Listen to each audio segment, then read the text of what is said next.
അതിന്റെ പട്ടി ആമസോണേ, അതിന്റെ പട്ടി ആമസോണ്. ഇന്ന് എന്തെങ്കിലുമൊക്കെ നടക്കും ഗൈസ്. കാരണം ഒരു മാസമായി എന്നെ ആമസോൺ ഇട്ട് വലിപ്പിക്കുന്നത്. അറൗണ്ട് 20ഓളം കോള് ഞാൻ അവർക്ക് വിളിച്ച്, ഓരോ വട്ടം വിളിക്കുമ്പോഴും സെയിം മിസ്റ്റേക്ക്, സെയിം സാധനം പറഞ്ഞ് ഓരോരുത്തരും പറഞ്ഞ് മനസ്സിൽ മടുത്ത് ഗൈസ്. ഞാൻ സ്റ്റേഷനിൽ കംപ്ലൈന്റ് കൊടുക്കാൻ പോവാണ്, അല്ലെങ്കിൽ കൺസ്യൂമർ കോർട്ടിൽ കംപ്ലൈന്റ് കൊടുക്കാൻ പോവാണ്. ഇന്ന് എനിക്ക് എന്തെങ്കിലും ഒന്ന് അറിയണം. സോ എന്താണ് പ്രശ്നം എന്നുള്ളതൊക്കെ ഞാൻ പറഞ്ഞുതരാം. അൺബോക്സിംഗ് ഡ്യൂഡാണ് വീഡിയോയുടെ ടോപ്പിക്. ഇപ്പോൾ കഴിഞ്ഞ ദിവസമാണെങ്കിൽ ഡ്യൂഡ് തൻ്റെ ചാനലിലാണെങ്കിൽ ഇട്ടിട്ടുണ്ടായിരുന്ന ഒരു വീഡിയോ ഉണ്ടായിരുന്നു, ആമസോൺ സ്കാമിനെ പറ്റിയിട്ടുള്ളതാണ്. കാര്യം പുള്ളിയാണെങ്കിൽ ആമസോണിൽ നിന്ന് ഒരു പ്രോഡക്റ്റ് വാങ്ങിച്ചിട്ടുണ്ടായിട്ടുള്ള ഒരു ഇഷ്യൂ ആണ് ഇത്. ഡ്യൂഡിന് മാത്രമല്ല നമ്മളിൽ പല ആൾക്കാർക്കും ഉണ്ടാകുന്ന ഒരു സാധനം തന്നെയാണ്. അപ്പം ഡീറ്റെയിൽഡ് ആയിട്ട് പുള്ളി തന്നെ പറയുന്നുണ്ട്. അപ്പം അവരുടെ കസ്റ്റമർ കെയറിനെ വിളിച്ചിട്ടാണെങ്കിൽ സംസാരിക്കുന്ന ആ ഒരു ക്ലിപ്സിന്റെ കുറച്ച് ഭാഗങ്ങൾ ഞാൻ അവിടെ പ്ലേ ചെയ്യാം. എന്താ പറയുക, ഇതിനു മുമ്പ് ഞാൻ കുറേ കോൾ ബാക്കും കാര്യങ്ങളൊക്കെ ചെയ്തിട്ടുണ്ടായിരുന്നു. ഞാനൊരു പ്രൊഡക്റ്റ് വാങ്ങിയിരുന്നു ഏകദേശം 16,700 സംതിങ് റുപ്പീസിന്. അപ്പം ഞാനത് ചില കാരണത്താൽ പ്രൊഡക്റ്റ് ഫേക്ക് പ്രൊഡക്റ്റ് ആയിരുന്നു. അതിന് മിസ്റ്റേക്കും കാര്യങ്ങളില്ല. ഞാനത് റിട്ടേൺ ചെയ്ത് പല തവണ ഞാൻ റിട്ടേൺ ചെയ്ത് 6 തവണയോളം റിട്ടേൺ പിക്കപ്പ് നിങ്ങൾ എന്നെ ക്രിയേറ്റ് ചെയ്തെന്ന്. അത് മൊത്തം ക്യാൻസലായി. നിങ്ങളെ ഭാഗത്ത് മിസ്റ്റേക്കാന്ന് പറഞ്ഞിട്ട് നിങ്ങൾ എന്നോട് പറഞ്ഞ് സെൽഫ് പിക്കപ്പ് ചെയ്യാൻ വേണ്ടിയിട്ട്, സെൽഫ് റിട്ടേൺ ചെയ്യാൻ വേണ്ടിയിട്ട്, എന്നിട്ട് നിങ്ങൾ തന്നെ അഡ്രസ്സിലേക്ക് ഞാൻ അത് സെൽഫ് റിട്ടേൺ ചെയ്ത് ഏകദേശം 8,700 രൂപയായി. എന്നോട് നിങ്ങൾ അതിൻ്റെ ബില്ല് എടുത്തേക്കാൻ പറഞ്ഞ് ഞാൻ ബില്ല് നിങ്ങൾക്ക് അപ്ലോഡ് ചെയ്തെന്ന്. എന്നിട്ട് ഫൈനലി ആ പ്രൊഡക്റ്റ് അവിടെ എത്തി. ഗുജറാത്തിലാണ്. അങ്ങനെ ഗുജറാത്തിൽ എത്തിയപ്പം അവിടുത്തെ ഡെലിവറി പാർട്ട്ണർ പറയും, ഞാൻ ഗുജറാത്തിൽ കോണ്ടാക്ട് ചെയ്തപ്പോൾ അവർ പറയുന്നത് ഈ അഡ്രസ്സ് ശരിയാണ്, പക്ഷെ പിൻകോഡ് തെറ്റാണെന്ന്. മനസ്സിലായില്ല. അതുകൊണ്ട് അവർക്കത് ഡെലിവറി ചെയ്യാൻ കഴിയില്ല എന്ന്. ഞാനപ്പോൾ ഇന്നലെ കസ്റ്റമർ കെയറിലേക്ക് വിളിച്ചപ്പോൾ അവർ പറഞ്ഞ് അവർക്ക് ഇതിലൊന്നും ചെയ്യാൻ കഴിയില്ല, ഈ പ്രൊഡക്റ്റ് ഡെലിവർ ആയാൽ മാത്രമേ നിങ്ങൾക്ക് ഇതിന്റെ റീഫണ്ടും മറ്റു കാര്യങ്ങളൊക്കെ തരാൻ കഴിയുന്നു. ഞാനിപ്പം കറന്റ് ഇപ്പം എന്താണ് ചെയ്യേണ്ടത്? കാരണം നിങ്ങൾ തന്ന അഡ്രസ്സിലേക്കാണ് ഞാനിത് അയച്ചത്. ഒന്നെങ്കിൽ സെല്ലർ ഇന്റൻഷനലി അഡ്രസ്സ് തെറ്റിച്ച് കൊടുത്തതാണ്, എന്തൊരു ഫ്രോഡ് പോലെ. കാരണം പ്രൊഡക്റ്റും ഒരു ഫ്രോഡ് പ്രൊഡക്റ്റ് ആയിരുന്നത്. ഇന്റൻഷ്യലി തെറ്റിച്ച് കൊടുത്തൊരു പരിപാടി തന്നെയാണ്. കാര്യം നല്ലൊരു ഉടായ്പ പരിപാടി തന്നെയാണ് ചെയ്തിട്ടുള്ളത്. കാര്യം നമ്മൾ അവിടെ നിന്ന് ഒരു പ്രോഡക്റ്റ് വാങ്ങിച്ച് വന്നിട്ടുള്ള ഒരു പ്രോഡക്റ്റ് എന്ന് വെച്ചാൽ ഫേക്ക് ആയിട്ടുള്ള ഒരു സാധനമായിരുന്നു. ആ സാധനം തിരിച്ച് 6 തവണ ആണെങ്കിൽ റിട്ടേൺ അടിച്ചു. അത് നടന്നില്ല. അവസാനമാണെങ്കിൽ അവർ തന്നെ പറഞ്ഞു സെൽഫ് റിട്ടേൺ ചെയ്യണമെന്ന്. അങ്ങനെ കയ്യിലെ പൈസയെ മുടക്കി സാധനം അവിടെ നമ്മൾ തിരിച്ച് റിട്ടേണും കൊടുത്ത്, എന്നിട്ട് അവർ പറഞ്ഞു ഈ പറഞ്ഞ പോലെ ബില്ല് അവരെ കാണിക്കണം എന്നുള്ള രീതിയിൽ. അപ്പം അത്രയും കാര്യങ്ങളൊക്കെ ചെയ്തു വെച്ചപ്പോഴത്തേക്കിന് ഈ സാധനം എത്തപ്പെട്ടത് ഈ പറഞ്ഞ പിൻകോഡ് ഫേക്ക് ആയിട്ടുള്ളൊരു സ്ഥലത്തേക്ക്, അല്ലെങ്കിൽ അഡ്രസ്സ് ഫേക്ക് ആയിട്ടുള്ള സ്ഥലത്തോട്ടാണ് ഇത് എത്തിപ്പെട്ടിട്ടുള്ളത്. അപ്പം ഇത്രയും വലിയൊരു ഉടായിപ്പ് ഈ പറയുന്ന ആമസോൺ പോലെ ഉള്ള ഇത്രയും വലിയൊരു എന്താ പറയുക ഒരു ബിസിനസ് ഫേമിന്റെ കീഴിൽ നടക്കും എന്നൊക്കെ പറയുമ്പോഴത്തേക്കിന് എന്തോന്നറിയാം നമുക്ക് മനസ്സിലാക്കേണ്ടത്. ടോട്ടൽ എൻ്റെ കയ്യിൽ നിന്ന് 25,000 രൂപ പോയി. 25,000 രൂപ കൈസ്, നിസ്സാര പൈസ അല്ല. പൈസൻ്റെ ഇത്രയും കാലം ഞാൻ ആമസോൺ ഒരു വിശ്വാസം ഉണ്ടായിരുന്നു. നമ്മൾ ഫേക്ക് പ്രൊഡക്റ്റ് വന്നു കഴിഞ്ഞാൽ നമുക്കത് റിട്ടേൺ ചെയ്യാം, അങ്ങനത്തെ കുറെ ഒരു സാധനങ്ങൾ ഉണ്ടായിരുന്നു. ഇതിപ്പോൾ അത് മൊത്തം എൻ്റെ ജീവിതത്തിൽ ഞാൻ ഈ പ്രൊഡക്റ്റ് ആമസോണിൽ നിന്ന് വിലപിടിപ്പുള്ള പ്രൊഡക്റ്റ് വാങ്ങും ചെയ്യില്ല, അതുപോലെ തന്നെ സെല്ല് ചെയ്യാനും നിൽക്കില്ല, റിട്ടേൺ ചെയ്യാൻ നിൽക്കില്ല.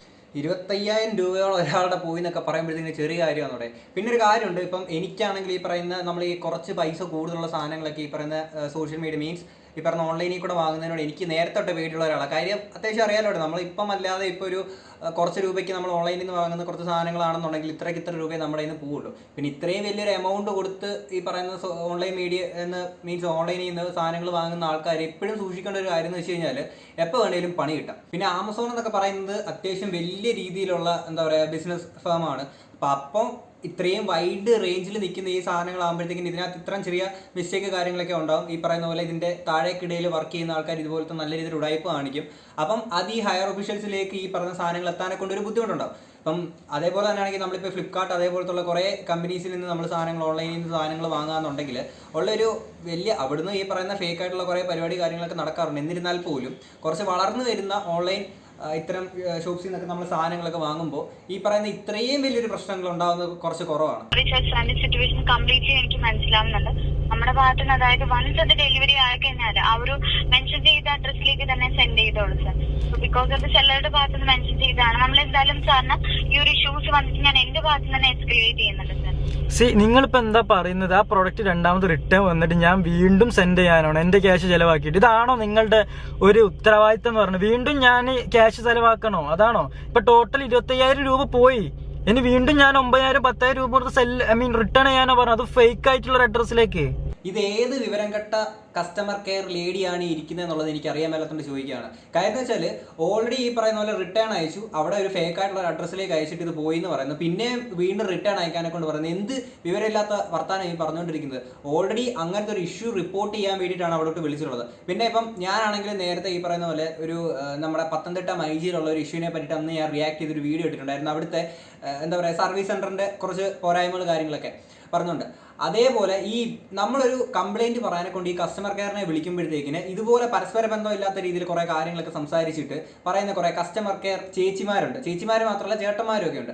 സോ ആദ്യം നിങ്ങൾ മനസ്സിലാക്കേണ്ടതെന്ന് വെച്ചാൽ നിങ്ങളെ ഈ പറയുന്ന ഒരു കോള് ചെയ്യുന്നത് ഒരു സൊല്യൂഷന് വേണ്ടിയിട്ടാണ്. ആ സൊല്യൂഷൻ പറയാതെ അല്ല നിങ്ങൾക്ക് നിങ്ങളുടെ ജോലി രാവിലെ വരിക, ചെയ്തിട്ട് തീർക്കുക, വീട്ടിൽ പോകുക എന്നുള്ളൊരു പരിപാടിയിലായിരിക്കും നിങ്ങൾ നിൽക്കുന്നത്. പക്ഷെ ഒരു കസ്റ്റമർ എന്നുള്ള നിലയിലേക്ക് വിളിക്കുന്നത് ഈ പറയുന്ന അതിലൊരു സൊല്യൂഷൻ കിട്ടാൻ വേണ്ടിയിട്ടാണ്. അപ്പം സാമാന്യ ആ ഒരു ബോധം വെച്ചുകൊണ്ട് വേണം നിങ്ങൾ ഒരാൾ ഒരു കസ്റ്റമർ നിങ്ങളെ വിളിക്കുമ്പോൾ നിങ്ങളൊന്ന് ആ ഒരു കോളൊക്കെ ഒന്ന് ഡീൽ ചെയ്യാനൊക്കെ ഉണ്ട്.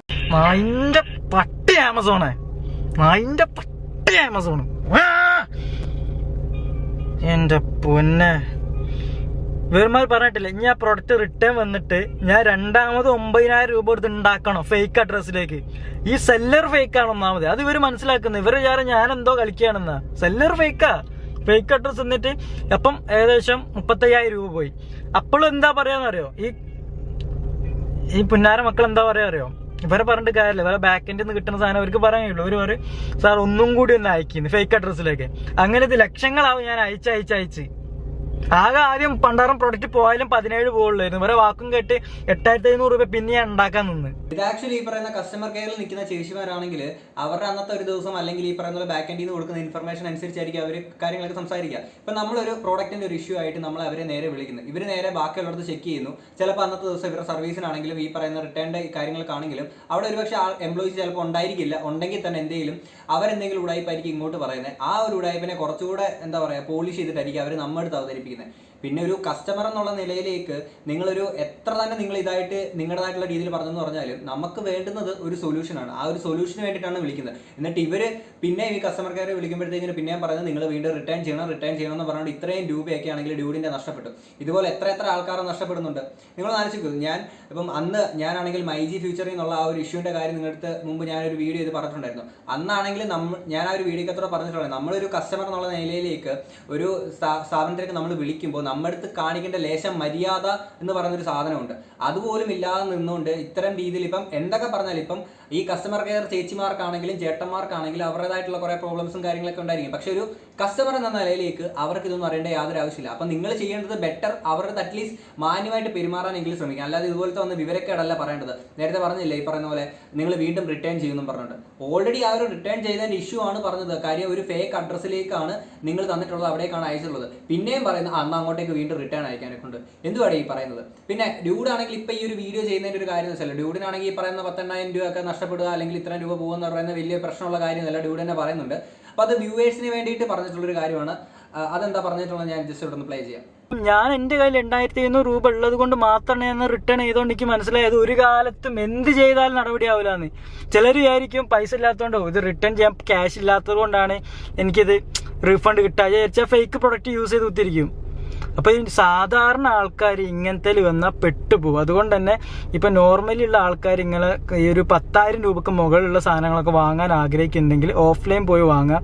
അത് തന്നെയാണ് എനിക്ക് നിങ്ങളുടെ അടുത്തും പറയാനുള്ളത്.